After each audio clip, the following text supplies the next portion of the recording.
Welcome to part two. So in our part one, we found our brave hero discovering that the reason his poops are turning pencil thin and he has mucousy blood in his wipe is in fact that he has a 4-centimeter tumor. I don't know, like a small plum. I don't know. Nobody knows what centimeters are in this country. But a pretty good sized tumor in my descending sigmoid colon, about 9 millimeters above my anus. Again, welcome to Stage 4 Butt Stuff. We're going to be talking about stuff. Anyway, and I made some decisions to live for the sake of my children, and figured out that I could afford it without going totally broke.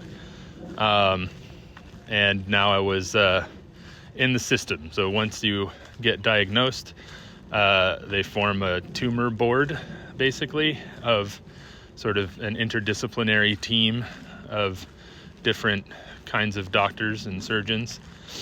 And the doctor I went to first, or the person I was sent to, was a guy named Dr. Philip Gold, who's the head of oncology at Swedish Cancer Institute, and by my luck happens to be a colorectal specialist.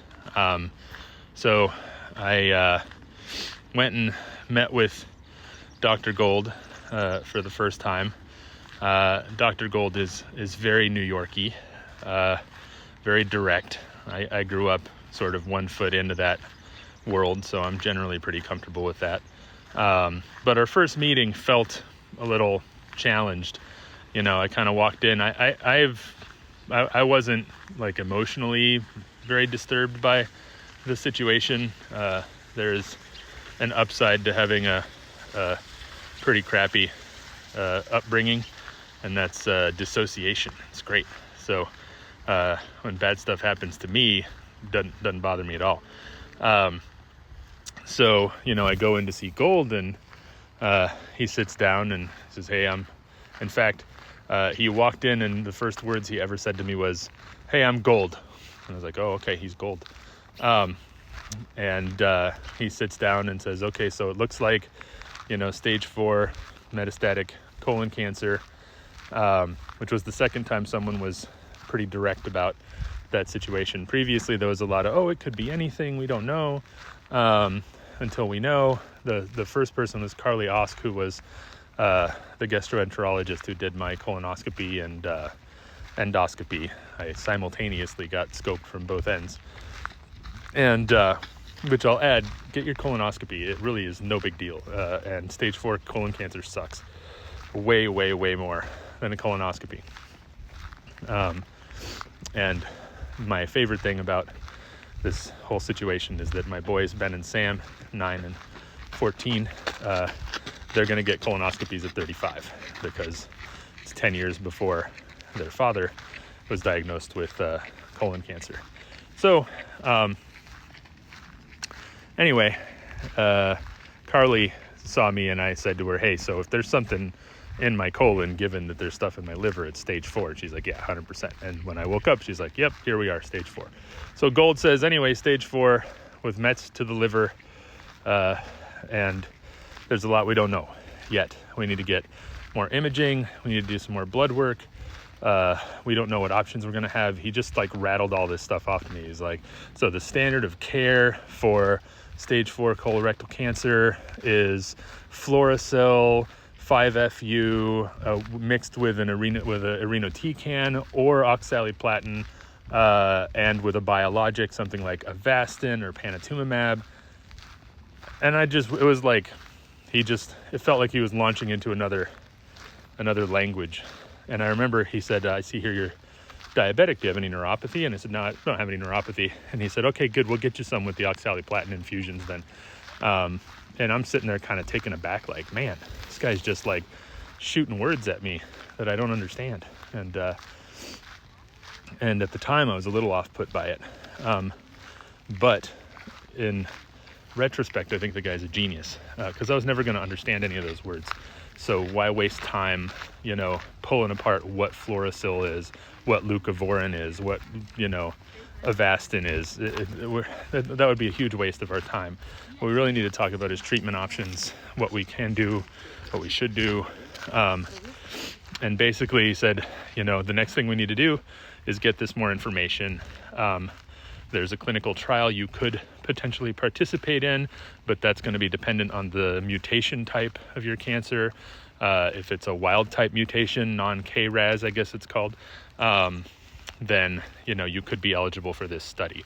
But let's wait and see, and let's get an MRI and get more detailed images of your liver so we can see if it's diffuse, or if it's localized, because the liver is kind of amazing. You can lop 60% of it off and it'll all grow back. So if you have a big honking lump of cancer in one side of your liver, you can lop it off and be cancer free, and it grows back and everything's good. Anyway, I went to get a second opinion at Fred Hutch. I think it was called the Seattle Cancer Care Alliance at the time, but I went to a top oncologist at Fred Hutch, sat down with the guy, and he kind of wide-eyed looked at my chart and said, "Oh, you've got Dr. Gold. I've known Phil for 30 years, and I don't think I've ever prescribed something that he wouldn't, or vice versa. So, why don't we stay in touch? And, if you have questions or you want to check in with me, you're welcome to.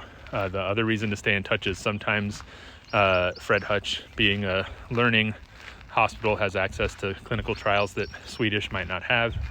And, if that happens, Phil will gladly, send you over here instead." And so second opinion was basically, "Hey, you've got the best oncologist. You're good. Stick with him." And so after more labs and tests, we confirmed that my cancer was a wild type mutation, non-KRAS, and that made me eligible for a clinical trial. And really the clinical trial was for something called Vectibix or panitumumab. I prefer saying panitumumab. I think it's a more satisfying word than Vectibix for whatever reason.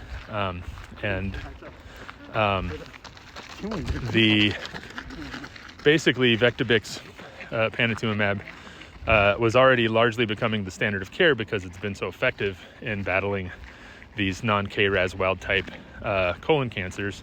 And typically people got 2 chemo drugs and a biologic. So like 5-FU and irinotecan, or 5-FU and oxaliplatin, plus Vectibix or Avastin as a monoclonal antibody or a biologic to go with the chemotherapy. But this study was, how do people do with all 3? So basically it was like this kitchen sink study. Like, how will panitumumab respond to all 3 chemos at the same time? Essentially just a massive ass kicking for me.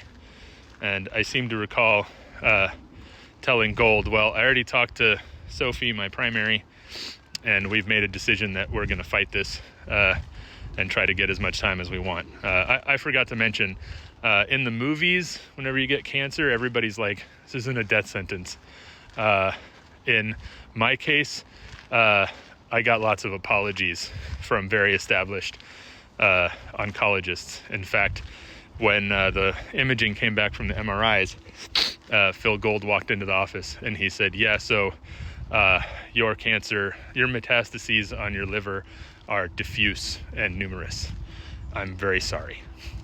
So you don't get much more the opposite of "this is not a death sentence" than "I'm very sorry" from your hardened oncologist. So anyway, that was when I said, Sophie said, let's do this. And she told me that Ben and Sam would want me to do this. And so I'm in. And he said, "Yeah, you're 45. Let's fucking go. Let's just go hard. Let's kill this thing."